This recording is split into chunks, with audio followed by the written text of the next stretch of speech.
Good afternoon, welcome, and thanks for taking the time to join us today. I'm Charlie Imbergamo, the Nonprofit Leadership Center's Director of Strategic Programs. Our NLC team continues our commitment to develop and connect leaders across the region to strengthen organizations and our communities.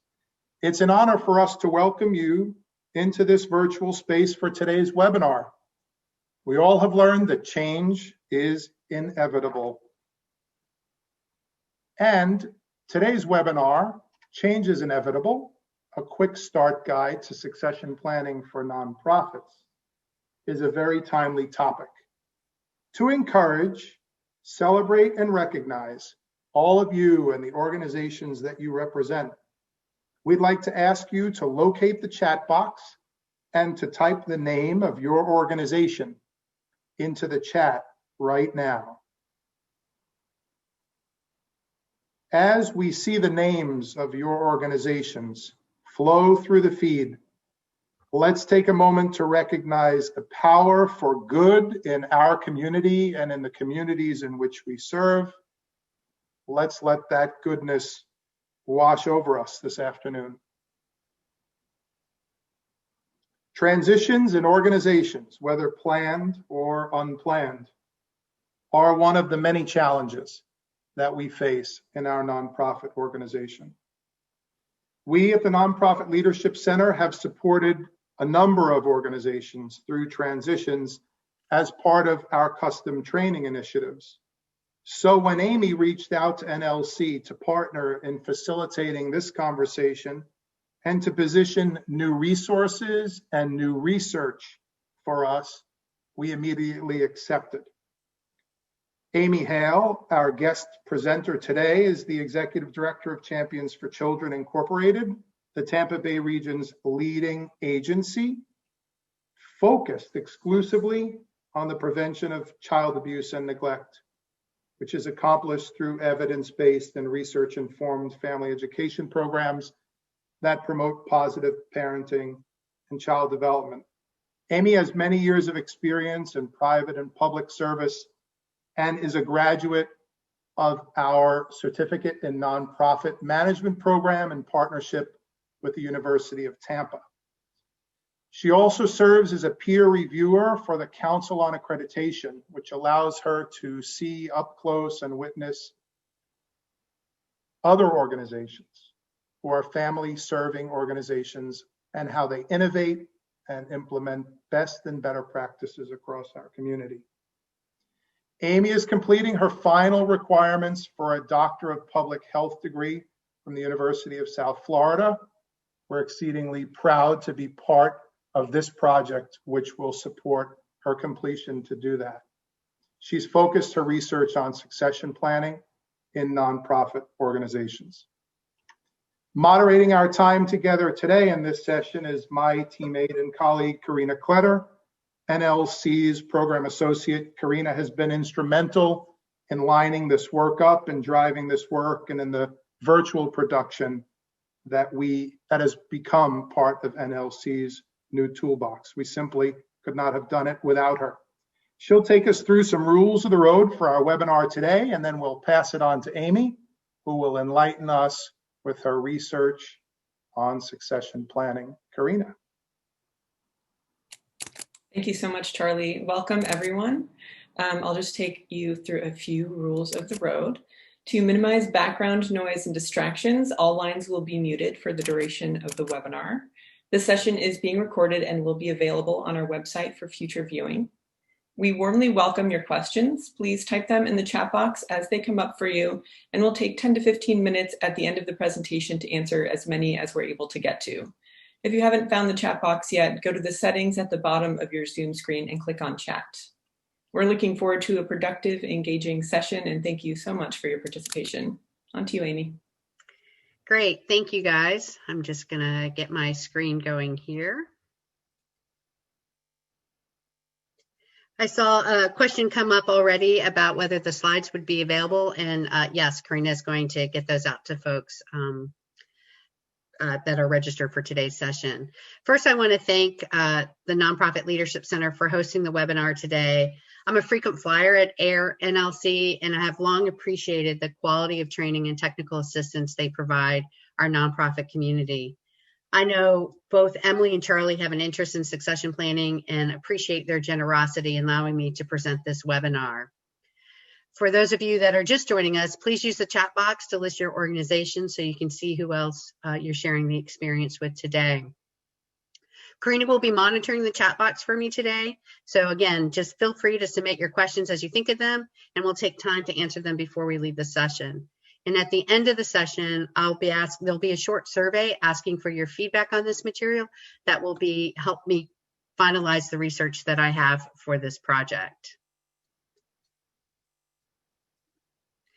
At the end of our 1 hour together, my hope is that you will leave the little red button, leave this Zoom webinar with the information and tools you need to get started or strengthen your succession planning. Hopefully this will be in a manner that doesn't feel overwhelming and it seems achievable. So please take a few seconds to list what you're hoping to get out of today's session in the chat box, and keep that chat box handy as we'll be returning to it soon. So I'll just give you a second to do that.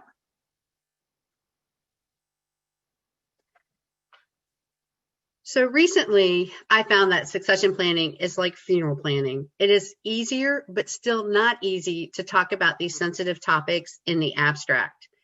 And with that said, it is still a touchy subject and a conversation to start. So hopefully today's webinar is going to give you some tools and ideas on how to get moving with that. So to start us off, I'm going to do a quick informal poll using the chat feature. So in the chat box, please type 1 if your organization has a written succession plan, 2 if you don't, and 3 if there's another situation, and explain what that is.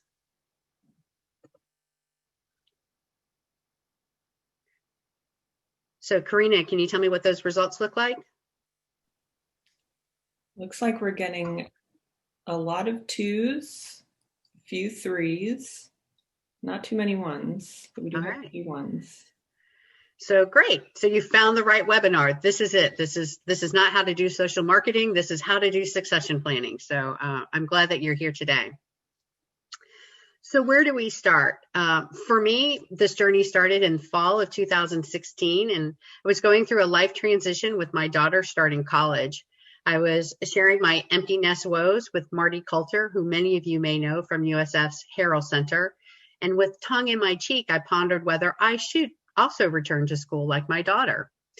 So by the end of the following week, Marty had me in her office learning about USF's doctor in public health, and I was enrolled for classes the following semester. She's very persuasive. I did not enter the program with an interest in succession planning. It came to me as our organization at Champions struggled through a significant transition, and I thought there really just had to be a better way to have this happen, and it became my research project. So this past summer, 18 of our colleagues graciously agreed to participate in interviews with me, sharing with me their thoughts and experiences about succession planning. And this webinar reflects what I learned both in the published literature and from the collective wisdom of our colleagues. So here's what I learned from the literature and the published studies. At its essence and in its briefest sense, succession planning is about an organization preparing and planning for the inevitable transition of the CEO leaving. With leadership transition comes a change in employee turnover and satisfaction. And those of us in human services are especially attuned to the critical relationship that employee turnover has on our outcomes. The literature review clearly demonstrates the relationship between leadership behavior on an organizational culture and vice versa. When leadership is combined with organizational culture, there's an impact on job satisfaction, organizational citizenship, which is an employee going above and beyond, and organizational commitment, or that sense of belonging to an organization and understanding its goals. CEO transition is one of the most significant transitions for a nonprofit organization and has an impact on our finances, including the perception by donors and funders on our stability. There's also an impact on an employee engagement to such a degree that there's a recommendation to continue to measure employee engagement throughout a transition so that it can be addressed. And finally, the literature implied that if handled poorly, a leadership transition would have a detrimental impact on our nonprofits, programs, and services. So while succession planning is a critical planning function for all organizations, it's especially imperative for nonprofits, where for most chief executives, it's our first time as a CEO. And 73% of nonprofits surveyed have no succession planning, and that rises to 83% for the smaller nonprofits that are under $1 million in revenue. So there are several no-cost tools available to help facilitate the completion of a written succession plan. The real challenge is knowing how to get started and to create a process that can be sustained. And that's what I want to focus on in today's webinar. Oftentimes, succession planning has been limited to identifying the heir apparent, an internal leader who comes alongside the incumbent executive as if they were in a relay race and they're about to be handed the baton. However, most community-based organizations don't have the resources required to create this pool of prospective candidates with the necessary leadership competencies and skills. So consistently, the literature found reference to at least 3 types of succession planning. First is emergency succession plan, and we often think about this scenario. And this is all about mitigating risk and ensuring that key administrative functions and services are continued without disruption. We have strategic leader development, which is the ongoing practice of recruiting and maintaining talented individuals who can build the necessary strategic and leadership skills to carry out the vision. And then the third approach is the departure-defined succession planning, which is when a leader announces their departure date in advance, and typically we see this with retirement. And this may include a strategic plan update, looking at the capacity of our board and our systems that will be able to sustain funding and programs beyond the executive's retirement. The resource list that Karina is going to be sharing later is going to identify which of these templates that are already in existence address each one of these approaches. So if you're looking for a very specific one, you'll be able to narrow that down. So if succession plan was as easy as using a template, then we would have more than 30% of organizations doing it. So my goal was to build from what we already knew in the literature and find solutions in practice. And again, I'm forever grateful to the nonprofit leaders who shared their time and wisdom with me this past summer. From my interviews, 3 interconnected themes emerged. In summary, it showed that the CEO is viewed as the standard bearer for the organization's mission, and therefore responsible for cultivating the next generation of leaders. The CEO has responsibility for recognizing and building their employees to develop their own leadership within the organization and as a team to better serve their mission.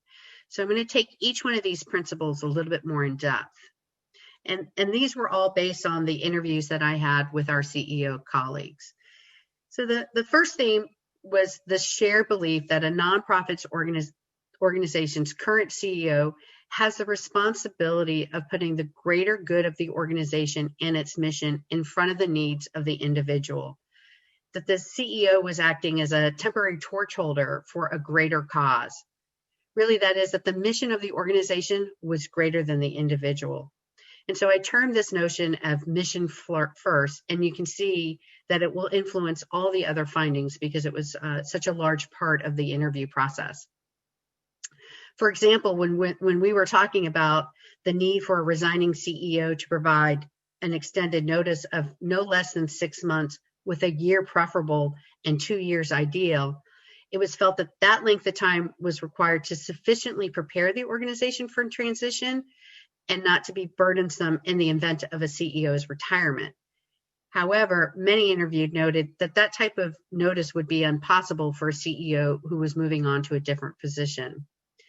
So the CEOs discussed their sense of responsibility to assure that the organization's infrastructure is in a place for transition. For example, that important documents are centrally located and critical processes for finances are in place so that services may proceed with minimal interruption during a transition. The CEO needed to identify his or her priority functions and create delegates. And part of this theme was the responsibility of the CEO to reflect and identify on their key organizational accomplishments and milestones, that they needed to create an opportunity to reflect on their motivation, energy, and skills to serve the mission fully, to ensure that they had not retired in place. And I'm going to circle back to that conversation about legacy planning.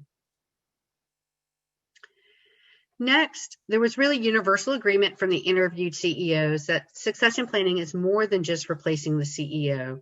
It's about the other key positions and building a leadership legacy with leader development within the organization.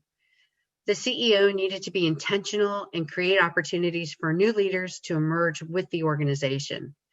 This also included the CEO facilitating other members of their organization and building relationships with the community of funders, partners, donors, as well as those local, state, and national affinity organizations. Leader development comes outside the envelope of management and supervision. It was really about creating and encouraging employees to accept stretch assignments, such as coordinating a special project at the organization. And while there was agreement that there are the transferable skills of critical thinking and compassion and ability to build relationships are key indicators of emerging leaders, there was also the express need for employees to strengthen their understanding of budgets and financial practices. And I know from experience that NLC offers many trainings on financial management, including their financial management certificate. And lastly, for organizations to thrive, the CEO needed to knit together a group of individuals at the senior management level who complemented each other, meaning that the transition in any one of these positions required addressing the team dynamics when seeking a replacement. So in addition to being mindful of the development of the individuals as leaders, the CEOs spoke about their actions to create effective leadership teams by recognizing the interplay of the individual strengths to build a team comprised of the skills needed by the organization to meet its strategic objectives. So there's a puzzle of the leadership team with their relationships with each other for the leadership of the organization, but there's also the puzzle of the timing of transitions for succession planning. A few of the interviewed CEOs were contemplating their departure and the sequence of the retirement of their senior leaders at their organization. And the literature clearly demonstrates the significant disruption into an organization during a CEO transition. It can be devastating to have multiple senior leaders leave simultaneously and requires greater attention to the succession planning of all of those roles. So next, I'm going to do another quick poll here. So in the chat box, of these three principles, please type the number of the one that you want to focus on first at your organization. 1, you want to look at creating your legacy plan. 2, about creating opportunities for emerging leaders. And 3, strengthening the dynamics of your senior leadership team. So Karina, what do those results look like? It's a decent mix, but it looks like a lot of ones. So legacy. I think 1s and 2s might be about tied. Okay. Thank you. Thank you guys for giving that feedback. So now we know what the literature says is critical for succession planning, and I've coupled that with what our experts practitioners shared. So it's my goal to bring this all together in a workable format. So I started thinking, what would be helpful to me as a nonprofit CEO? I would want something that's quick to reference, something that had resources that could be modified to fit my need, and I would want it all without jargon. So as part of my doctoral project, I created a guidebook that contains key tips that will allow an organization to plan and continuously manage a succession plan, and one that would look at responding to an emergency leadership disruption, maintaining relationships with community stakeholders, funder partners, and donors, kind of your external focus, and then developing your internal capacity for organizational leadership, all while looking at how can you do this to help preserve your organizational values. So while today you will receive a list of the resources, the guidebook will not be finalized until I hear your feedback either during this session or through the post-webinar survey. I'd like this guidebook to include a frequently asked questions section to either help clarify anything that I've overlooked or more likely overcomplicated. And as a preview, any of the slides that have that little yellow gear indicates that the guidebook's going to have additional resources on that topic. Ruth Bader Ginsburg said, "Whenever you choose to do, leave tracks." That means don't just do it for yourself. You will want to leave the world a little bit better for your having lived.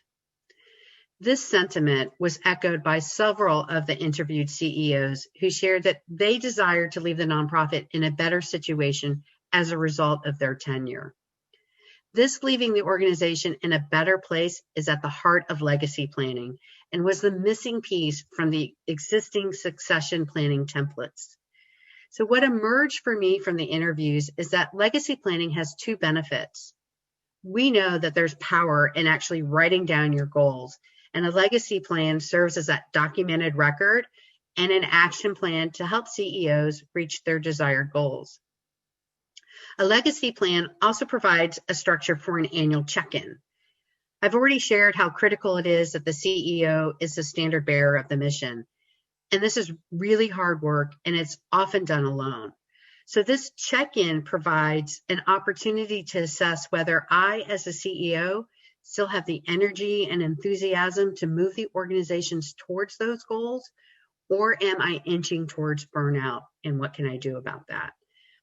Several interviewed CEOs found value in the use of an independent and neutral third party, such as an executive coach, someone who is trusted by the CEO, for which there was no conflict of interest, and who would help the CEO become more aware of his or her progress, energy, and enthusiasm towards that mission.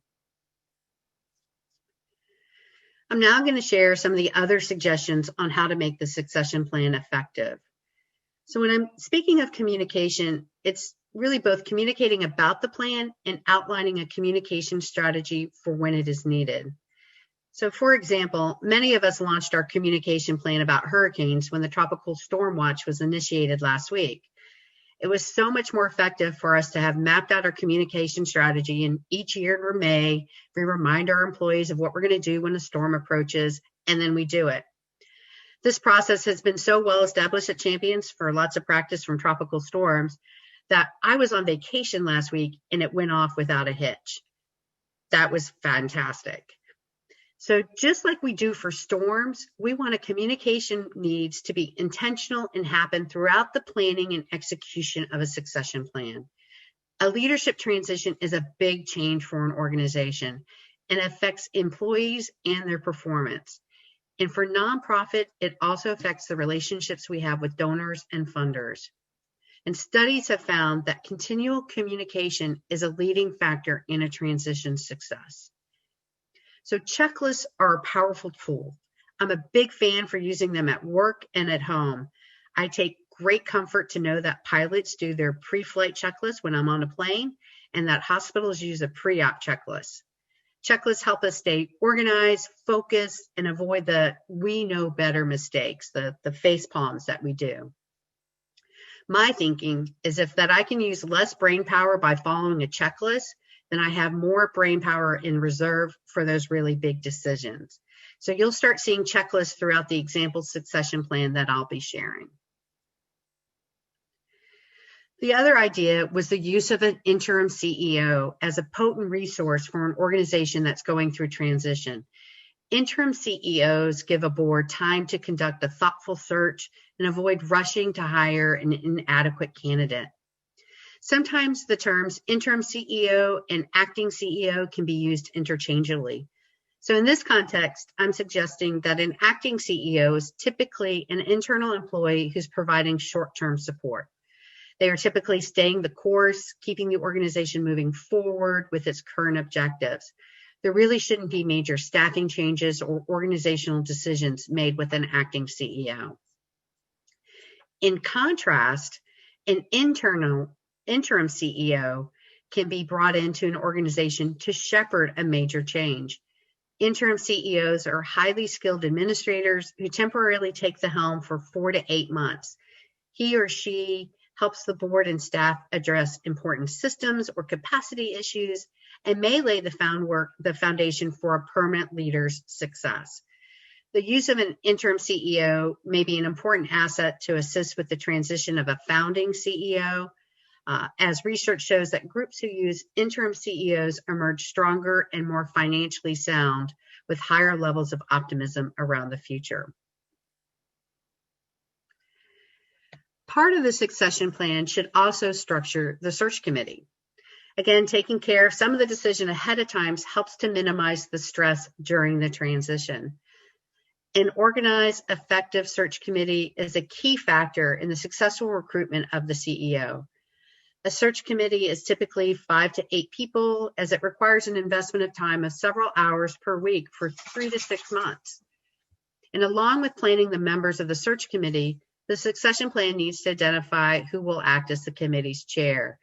This should really be somebody with exceptional communication skills, as they'll have the responsibility of keeping all the stakeholders of the search informed on the committee's progress. And if this isn't the board chair, there needs to be constant communication with the board chair. In an ideal situation, the search committee will take a series of actions prior to the current CEO's departure. They'll conduct an early exit interview to get a perspective of the outgoing leader's belief systems, style, and experience with board, staff, and other stakeholders. They may assess the organization, its position in the field, its financial state, its relationships with stakeholders, and its culture. And they may be time for a board to consider an opportunity to merge with another mission-aligned or culture fit organization. The search committee should create a position profile for the new CEO with consideration to what the organization's needs will be over the next 5 to 7 years, and ask themselves, what reputation are they seeking in a new CEO?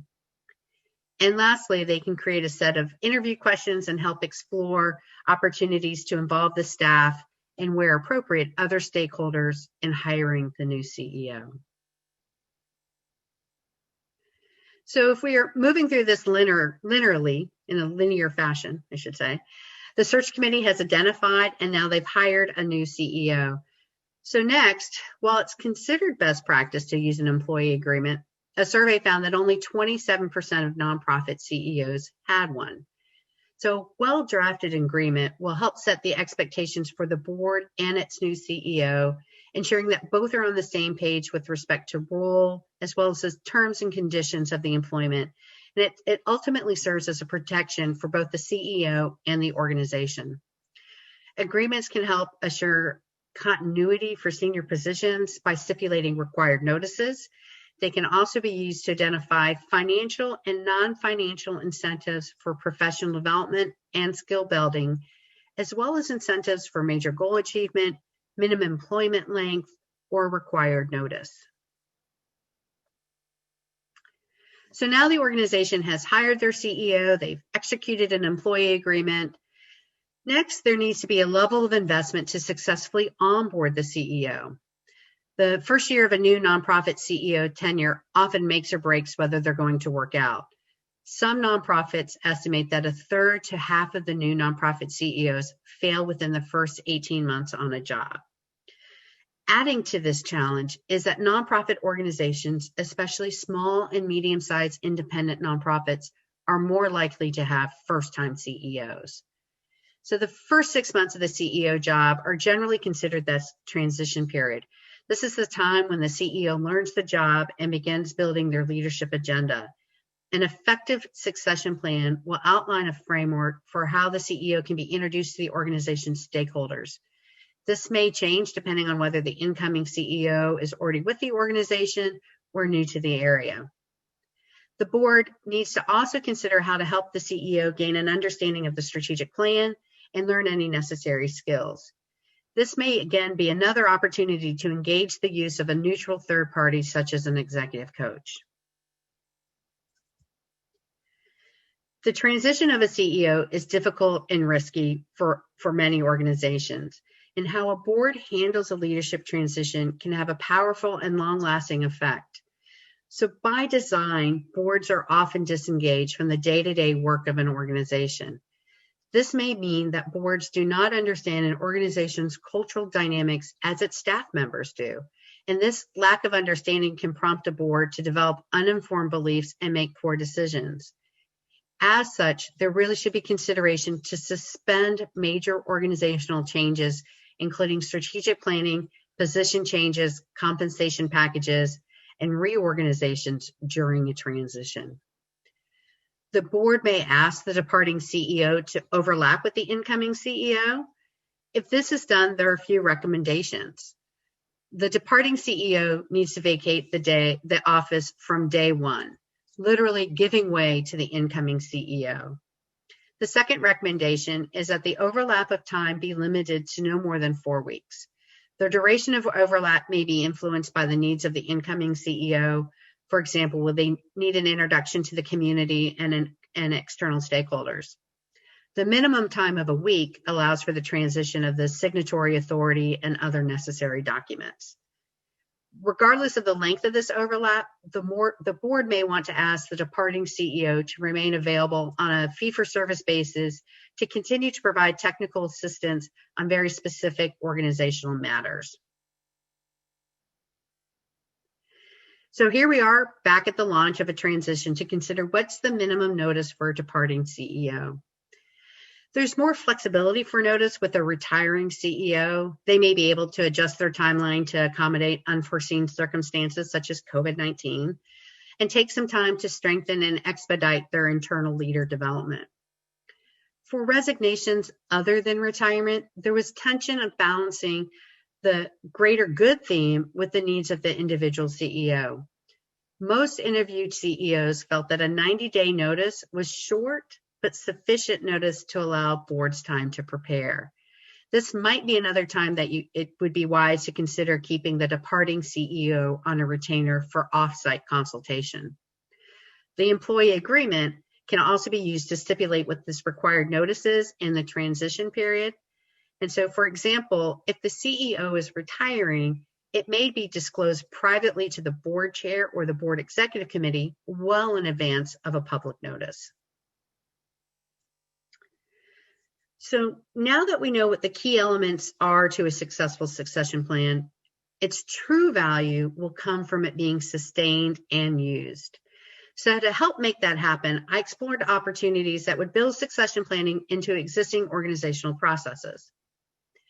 At a minimum, an emergency succession plan would review the authorized signatories for company documents, create a board policy regarding the delegation of authority in the absence of the CEO, that is, who's the second and third in command, and develop a list of regulatory compliance documents. The review of these documents could be embedded with annual processes such as the CEO performance evaluation or an organizational risk assessment. Using the emergency succession plan as the core document, it can be revised to and added in over the course of time, adding elements such as the communications plan, the format of the search committee. It really should be considered routine business to include an annual review and revision to the succession plan to continue building it and revising it based on the organization's needs. So by making this an annual topic of conversation with the board, it may help to reduce the perceived threat of discussing executive transition. The annual review could also include a review of the CEO job description to make sure that that stays current. I would recommend that the final component of the succession plan is this addition of the efforts to create this desired leadership legacy, that this could be done in two parts. It's about the individual legacy for the CEO that I talked about earlier, and it's also about the development of internal leaders by creating opportunities for emerging leaders. So back at the Zoom chat box, I'm curious to see how we as a group compare to the literature. If you could type 1 if you have an employee agreement and 2 if you don't.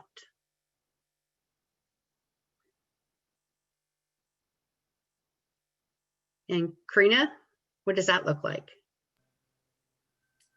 It looks like a pretty even split between 1s and 2s. All right, so better than the national average. Go Tampa Bay. All right, so I know that was a lot of bits and pieces, and now I want to kind of illustrate how it can all come together, and so I'll be sharing an example plan.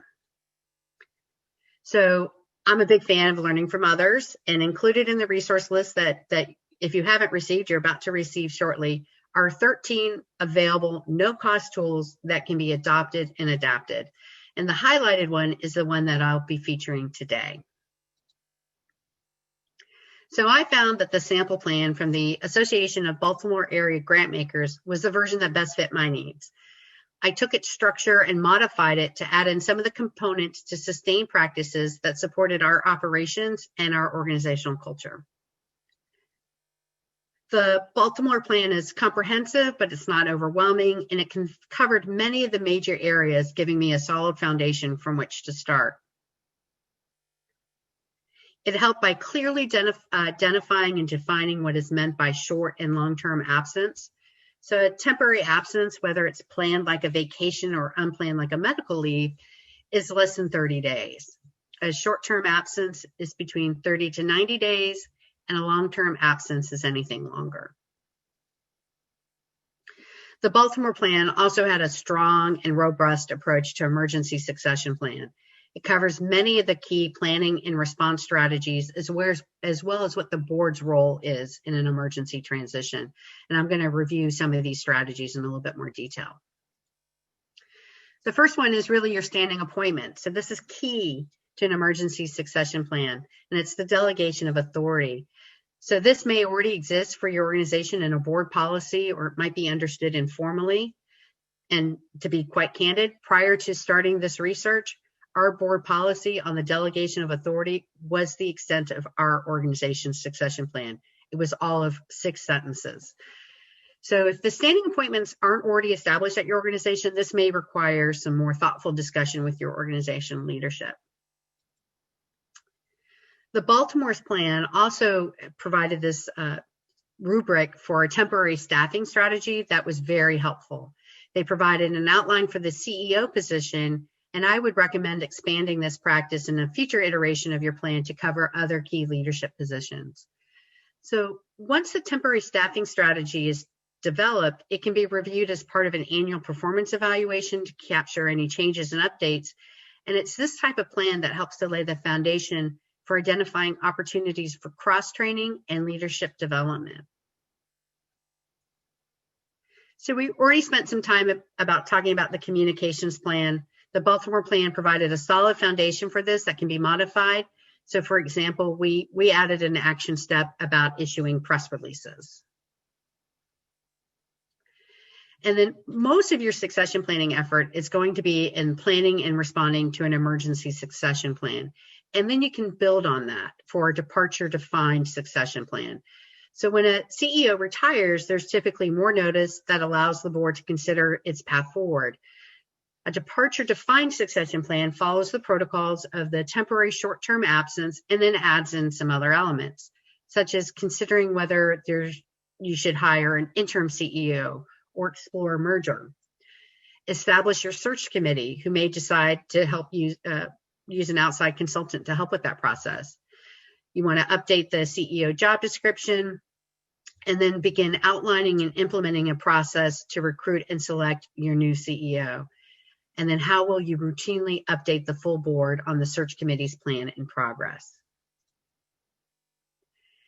Leader development is likely to overlap with your organization's strategic plan. And earlier I spoke how the CEO can create opportunities for emerging leaders and how the temporary staffing strategy may be used as a guide for that professional development. So CEOs are looking for opportunities to create leadership development in a manner that increases diversity at the senior management level. So this approach to diversity may begin within your organizational bylaws and also be captured in your strategic plan. Annual performance evaluations can be modified to examine cross-training opportunities, stretch assignments to showcase leadership, connections to external partners, and options to build needed skills such as financial management. And in addition to building the bench of your individual leaders, there are actions that can be taken to strengthen the organization's capacity by creating a team that leverages the individual team members' strengths.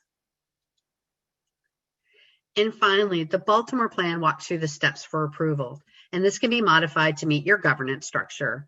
So in the plan, identify the steps taken to approve the initial plan and which board committee performs the annual review. So for example, our plan will be initially approved by the full board of directors and then reviewed annually by our executive committee. And lastly, identify the authorized signers for your organization for checks and contracts, and the person who will also review the organization's finances during the unplanned absence of the CEO. So while I really appreciated how the Baltimore Plan provided me this initial framework, I wanted to make sure our succession plan captured essential operations to support programs and services and our organizational culture. So this is where I really suggested and embedded the use of checklists. As part of our succession plan, I recommend that you take the time to document these regulatory and compliance requirements. The compilation may evolve over time to include other organizational requirements. And this document should be scheduled as part of an annual review process, such as your annual risk assessment, or as a standalone process. But by reviewing this document at the same time each year allows you to make sure that assignments are being made so that you don't miss renewing one of these regulatory compliance requirements that we have. And as part of the succession planning, we also conducted an inventory of all the key organizational planning documents and our cycle of review to minimize the disruption for these during the transition. This also served as a really nice review for the incoming board chair on how our organization operates. And as part of this inventory process, I realized that many of our efforts on employee engagements, they weren't codified. So we spent time to document our activities into an engagement plan and then document them and showcase them and the results with our board. So these planning processes are now scheduled into review cycles at the staff or board level and documented in our annual calendars. Calendars. These are one of my most frequently used tools. So I created board calendars, and really this is just a Word document with a box, to help develop meeting agendas and as a tool to assure processes stay in place. I use them for a general board meeting as well as board committees. So this one is an example of a board committee that has oversight of our board nominations, our human resources, our risk, and our performance improvement. So this list may be added to during the year and evolves as new strategic initiatives are identified and other items retired or only occur on a multi-year cycle, such as strategic planning. This calendar has been very helpful when transitioning new committee chairs, so almost like a succession aid for the board in that respect, as well as reviewing committee responsibilities to new board members to help them choose the right board committee for them. I also use a calendar to develop meeting agendas and assure our review processes are not overlooked. So these can be developed for executive staff, management staff. This is an example of our senior staff calendar. This team has the responsibility of our risk management team for Champions. So it influences a number of its activities. And as with the board calendar, this is also one that gets revised during the year as new processes are developed and included in next year's calendar. This year, we realized when we were preparing for our national accreditation that we didn't have a documented process to review the performance of independent contractors. So that was added to December, and it will be included in future editions. So these are very living documents that are constantly being revised. The other part that what the interviewed CEOs overwhelmingly agreed is that creating and maintaining partnerships is critical to the sustainability of the organization's mission. So as part of the annual review process of the succession plan, document the list of local, state, and national partners that are key to your organization and what staff member is responsible for that relationship. This is also just such another great, authentic opportunity to engage your emerging leaders into developing those relationships. So all of this can be overwhelming, and like a strategic planning process, Succession planning is more art than science. So you can expect succession planning to be an iterative process. This plan will mature with reflection and use, but essentially you want to plant the seed, water it often, and let it grow over time. Don't try to do it all at once. Start with your risk prevention. Create a board policy on delegation of authority in your standing appointments. Make sure you have more than one signer at your banking institutions. Start with a list of your compliance and regulatory requirements and create an emergency succession plan that you will review annually. Once you've got that going, move on to leadership development. Identify your temporary staffing patterns for your key functions, create your cross-training plans, and create opportunities for emerging leaders to grow and showcase their talents. Invest in leadership skill training and financial management skills. And finally, create your feedback loops. How will succession planning conversations be embedded at the organization? How will CEOs create and move towards their legacy plan? Who will act as that neutral third party? That was a lot to digest. I'm almost parched from talking. I'd like to now open it up for questions. And as I mentioned, I'm very interested in learning your feedback to help me with my research. And NLC will be sending a survey that should only take a few minutes to complete. This survey will come with a PDF of the slides as well as the resource list. And as a registered participant in this webinar, you'll be receiving the final version of the guidebook by mid-December. So Karina, what are the questions? Okay, Amy. So we've got a few. One is somebody made a comment when you were going through the last few slides saying these checklists are very helpful in the calendars. Will they be a part of the guidebook? Oh, yes, they are. They're just like what they show up in the, they're kind of screenshots. You probably noticed those were live. Some of them had like wrong dates on them and you can see that they were corrected. So those will be in the guidebook. Perfect. Okay, so we've got a few more questions. We had two early on that were asking about board members. So I'll ask both of these questions to make sure that we capture everything. One from Steve is, please address succession planning for board members and leaders. And the question from Jeff is, I second that, succession planning for board chairman and key board members, any differences than what is being discussed? Oh, that's a whole nother research project, I think. I really focus my research on the CEO of the succession plan and key leadership staff members. I could give some thought about how this could be reconfigured for the board succession. I think the use of board calendars would be helpful to make sure that there's continuity and things don't get overlapped. But I don't have as strong an answer as I would like to help with that. I really focus much more on the staff element of succession planning. Thank you, Amy. Okay, so we've got a question from Sarah asking, I'm wondering about the 1 to 4 week overlap between the incoming and departing CEO. Is that enough time? So great question, Sarah. That was a lot of discussion from the interviewed CEOs I found. I would say that the majority of them erred on really getting off site very quickly so that the incoming CEO could take their role as the leader of the organization but stay available. So that's really where that kind of technical assistance could happen for a long period of time. Now, that was really in the context of an external person coming online.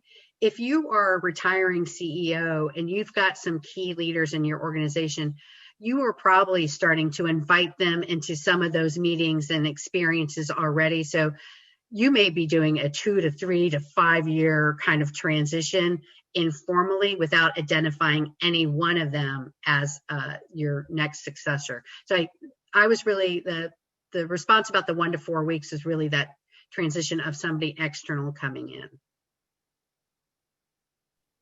Okay, we've got a question from Edward asking, can you comment on the pros and cons of the CEO agreement? I haven't seen any cons. The individuals that I interviewed who had CEO agreements, what they really liked about that was it it had the notice very clearly spelled out so that there was no questions when it came time to that. A number of the interviewed CEOs that I spoke with talked about the kind of rabbi trust or deferred compensations that could be codified in an employment agreement to help make sure the transition would happen, or that additional, like maybe the cost of the executive coach would be something that's embedded in the employee agreement. The guidebook does have a number of resources from Compass Point and Bridgespan on employee agreements, so you can kind of dive in and take a look at what elements might work for you. Thank you, Amy. So we've got a couple of more in the chat box. One from Faith is, what is the best practice for organizations to prepare the employees for the transition of leadership? I would say, hi Faith, that communication is very strong. And I can just speak from the succession plan, succession experience that I was a part of recently, is that in the absence of information, people will catastrophize and make up their own answers. So I would say that the best opportunity to prepare staff is to let them know that there is a succession plan, that there's a delegation of authority, so that there's no worry if for some reason, like I was out of town last week when the storm hits, everybody knows in our organization who the next person in charge is. So that the simple answer would be communicate about the existence of the succession plan, who your delegation of authority is, and then if you're going through the actual succession process, keep your employees engaged and informed about it, because in the absence of that, it'll just cause a lot of unnecessary stress, and you might start seeing that disengagement by employees and the turnover. Thank you, Amy. I've got a couple of more questions, and we've got a few more minutes left, so you can keep the questions coming if you still have them. So from Lisa asks, do you have insights to share on broader succession planning, entire EVP/VP tier? So the delegation of authority, so the succession plan that we started out with just did the temporary staffing pattern for the CEO position. So what were the key functions? Who's the delegate for each one of those functions? Our next iteration, and again, I can't say this enough, is don't try to do it all your first time, or you'll get paralyzed with the scope of what this can be. So we just focused on the CEO on our first iteration, and on our second one, I'm now working with our senior management team to identify what those key functions of their position are and who the existing delegates are for their major roles. Okay, I think this is the last question we have at the moment. So if you have another question, please type it in the chat box while we take this last one. This one is from Julianne, saying, I'm a founder/ED of a very small organization with limited resources, only one other employee. With founder burnout and founder syndrome in mind, do you have specific insights for succession or legacy planning for an org like mine? I can say a few things, but I'm also going to alert Charlie and Emily that I know you guys have done some work in this, so you might want to chime in on this one as well. That I think founder executive transitions are really very difficult. One of the themes that emerged so strongly from the interviews with the nonprofit leaders that I had was this use of an executive coach and this legacy planning, this really kind of neutral third person, not your board chair, not your best buddy who's the ED of another organization. I've got those friends, they're great, but you really need somebody who's going to hold you accountable in a different type of way. So I would say that would be worth the investment, is to look through that legacy planning using a third-party individual to help with that, and consider an interim CEO. I think one of the challenges with a founding executive director is it's hard to separate the person from the organization, and so people see you as one and the same.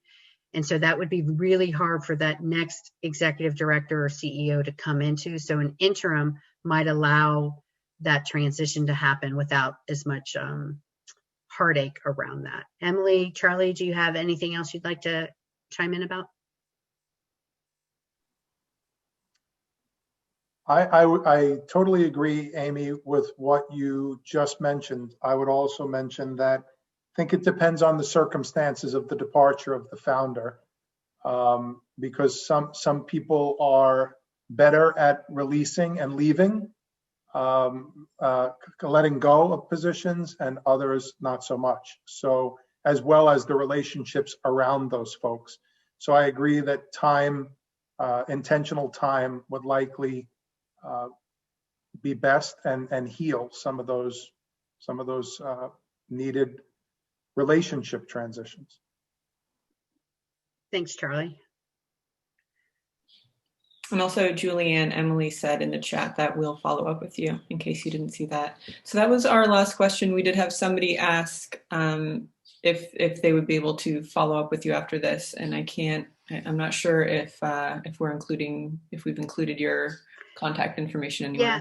So my email address was on the first slide. So by now you should have a PDF of those slides and the resource list. Absolutely. I'm still hot and heavy into this succession planning topic. I'm defending my research on December 7th. So I'll be a lot more available after Pearl Harbor Day. But absolutely, I'm living it as I'm talking about it, and we're in the process of doing this at Champion. So if I can have a colleague come alongside and share this experience, this would be great. So thank you. Thank you, Amy. And just a reminder to everybody that the recording will be available in a couple of days, by the latest next Monday, and we'll send an email to everyone that registered when the recording is available. Great. So thank you guys so much for spending your time with me this afternoon. And I would appreciate any and all feedback that you have on the survey link that's coming through, or anything you'd like to share with me offline. Anything else, Karina, to wrap it up? Nothing from me. Charlie, do you have any parting comments? Nothing other than thank you all for joining us, and be well. And thank you for the great work you're doing in the community. Have a great Thanksgiving, everybody. Thank you, everybody. Have a good week.